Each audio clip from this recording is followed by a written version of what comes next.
Your career in hip hop started in the mid 80s. Who and what influenced you to be part of the hip hop culture? And eventually, how did you make the transition from an amateur rapper to a professional rapper? Was there one breakthrough moment or was it a series of events? My career did start in the in the '80s. Um, there was no one person that really spawned my career to start. It was an accumulation of a bunch of people. First person was a guy named Sweetie G. He was known as Queen's #1 solo sensation, and he's the one that took me to Mike and Dave to get my first record deal on a compilation record called Fast Money, which featured myself and Rob Bass. And that was the first time I made a record. The first time he made a record. We've been friends ever since because of that. But a lot of people, Sweetie G. I was born in the Bronx. I lived across from Echo Park. I lived with my grandmother across from Echo Park, and I watched Melly Mel and Busy Bee and all these guys as young kids do what they did. And I heard this music from this project window. I used to look out and watch them perform, and that was just like that captivated me from the beginning. But a lot of people along the way. Big Daddy Kane had a lot to do with it. I started out also with MC Light and Milk D. That kind of like cultivated me to to put out my own records independently.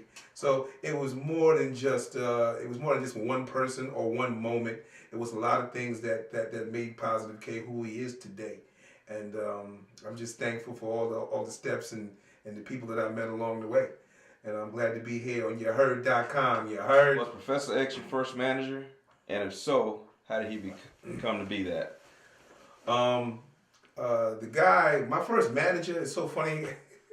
I remember reading an article one time how LL used to just call around the record labels. So I started doing the same thing. I called around to record labels, and I finally called this record label called Def Jam that was just starting out. And all of a sudden, I got this lady on the phone. Her name was Heidi Smith. To this day, she doesn't even know it. And if everybody knows anybody about Def Jam or Russell Simmons, Heidi Smith was one of the main factors of Def Jam when it first started. And she said, there's nothing we can't do for you right now. But she said, what you need is a manager. She said, I like your look. I sent her some pictures and whatnot. And I sent her my demo after I talked to her on the phone after making so many calls to so many labels. And she said to me, you know what? I want you to meet somebody. And the guy's name was Lumumba Carson. And ironically, it was the son of Sonny Carson, a political activist. And Lumumba Carson turned and evolved into being Professor X. And I was his first artist, and he was my first manager. Absolutely. And it's just weird because he taught me a lot. And he's not here right now. God rest in peace. But he taught me a lot, and he gave me so much, man, to go on in this business. And he introduced me to Daddy-O, Just Ice, KRS-One, Scott LaRock. I mean, he really brought me into the nucleus of hip-hop because he took me into the Latin Quarters, which is really my grassroots of where I really started and really my launching pad for my whole career. Thanks a lot, Lumumba, Professor X. You feel your pop success in the 90s overshadowed your contribution to the lyrical side of hip-hop in the 80s, and the transition from the more basic rhyme patterns. Artists such as yourself are the bridge between the old school rhyme patterns and the new school, more complex patterns of flow. Do you feel this is acknowledged enough? Well, I'll tell you what. I'll tell you, Yaheard.com. I believe that I'm one of the most underrated rappers that really are out here right now. Not because that I don't have the skills to pay the bills. I sure do. But in the 80s, I was an underground artist. And I mean, that's what they had me pegged as. I was an underground artist. I had songs like Step Up Front, Good Combination, Tramp. I wrote a compilation that was on First Priority. I wrote most of the songs that was on there for MC Light and Milk D and The Alliance and for myself.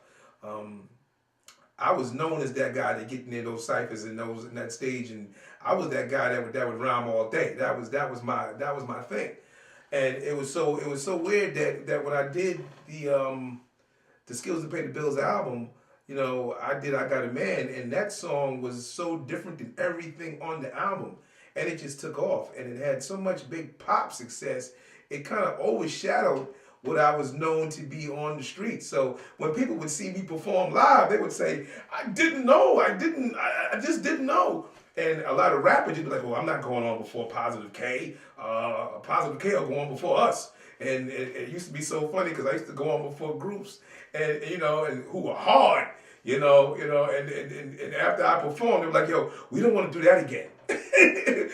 So it used to be so funny. It definitely overshadowed the perception of what I used to do.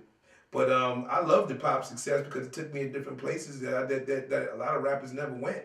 And I think I was one of the rappers to be a bridge for people like Lupe Fiasco today, and Common Sense, and Wale, and groups like The Roots. I am the bridge for those people because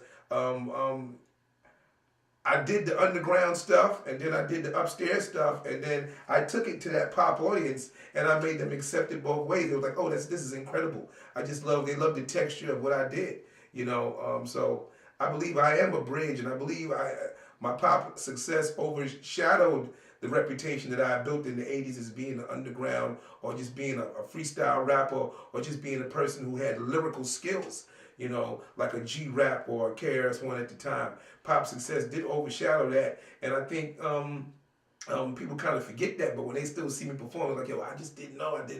But there's a few true people. You can ask Cool G Rap, you can ask Big Daddy Kane, you can ask a lot of people out there who you could probably would say, oh, these guys are monsters when it comes to lyrics, and they'll say, yo, Positve K, that's my boy. You can ask Freddie Fox, you can ask a whole bunch of dudes, and they'll tell you, yo, Pos don't play when it comes to them lyrics. So yeah, my skills were overshadowed from the 80s because of the 90s success, but I believe that I was a bridge for what's going on right now, for people to accept what's going on. You have hip-hop classics with Big Daddy Kane, Brand Nubian, MC Lyte, and others. When the Skillz to Pay the Bills album dropped, it was very anticipated. Could you ever imagine the pop success of that album, and particularly the single from it? I did songs with the Brand Nubians. I helped Grand Poopa put the Brand Nubians together with Derek X and Lord Jamal, which is now Sadat X. I remember the songs that he was listening to decide if these were the two guys he was going to put into the group. The Brand Nubians got their deal because Dante Ross, who was in charge of Tommy Boy at the time, wanted to sign me, and I had already signed the Island. I said, sign my partner. So he brought Pooba in, and he said he loves Pooba, but he wanted to sign. He thinks Pooba needs to be with a group. So Pooba put a group together, and I helped them facilitate that whole situation as far as the Brand Nubians went down, and that was a fun time. And you can ask Lord Jamal, Derek X, we laughed through that whole project, and I did songs with the Brand New. I did songs with Big Daddy Kane, and he helped me when I left First Priority. He helped me go on into my solo career, and he backed me a lot and took me into a lot of situations in a lot of big arenas because Big Daddy Kane was the hottest thing on the planet at that point in time, and still is to me to this day. MC Lyte, when Lamumba Carson and Professor X, it took me to meet a guy named Nat Robinson who was starting this independent label called First Priority. He had two artists he wanted to drop, and which one was his sons and his daughter, and it was Milk D, and it was MC Lyte, which was his daughter and his son, and he wanted to add another rapper to the roster, which was myself. They had a song called Top Billin'. She had a song called Cram to Understand You, and I had a song called Quarter Gram Pam. Quarter Gram Pam didn't do that good. Cram to Understand You took off, but Top Billin' was like the biggest record, like from hip hop classics that represented Brooklyn, and it was just a monster at that time. Definitely, I never anticipated the success from Skillz to Pay the Bills, but the notoriety after I did songs with MC Lyte and the Brand Nubians, and especially after MC Lyte when I'm Not Having It, that launched my popularity to a level I wouldn't believe. I was signing autographs all over the place, and that would kind of launch the me to do my independent situation because of being with First Priority. It was an independent company. I learned how to be an independent person because of that, and I put out my own record, which was Night Shift with Big Daddy Kane, and that just took off also.